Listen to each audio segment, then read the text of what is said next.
Teskeri призма. Жарык жол көрсөткүч. Толук чагылуу кубулушун призмада колдонуу мүмкүн экенин билебиз.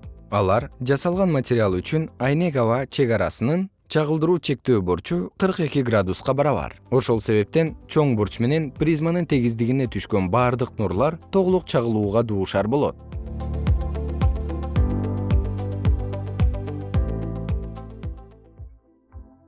Призманын сыртындагы каптал четине кайсы бир бурч менен түшкөн нурлардын багыты кандай болоорун карайлы.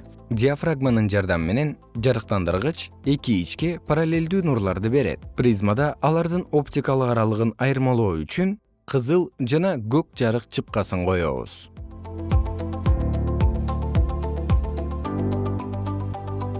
Көк нур кызыл нурга караганда чек ара сынуусунда эртерээк жетти. Биринчи каптал четинен сынып, призмада оптикалык аралыгын улантууда жана мурунку ордунда призманын түбүндө чагылууга эртерээк дуушар болот.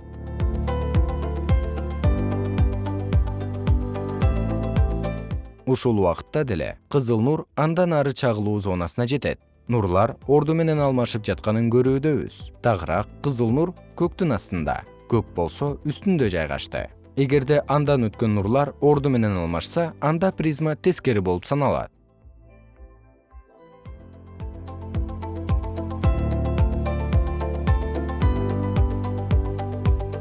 Толук чагылуу кубулушу жарык жол көрсөткүч аспабында дагы колдонулат. Бул аспап ири түссүз волокнодон турат. Жарык сигналы жок кезде айнек пластинасы эч кандай өзүн билдирбейт. Эгерде ага жарык нуру түшсө, анда эмне болот?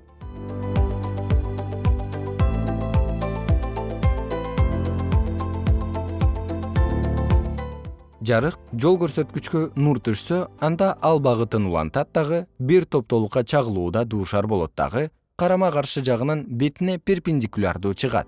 Жарык жол көрсөткүчү аркылуу жарык агымын кыйшайтса болот.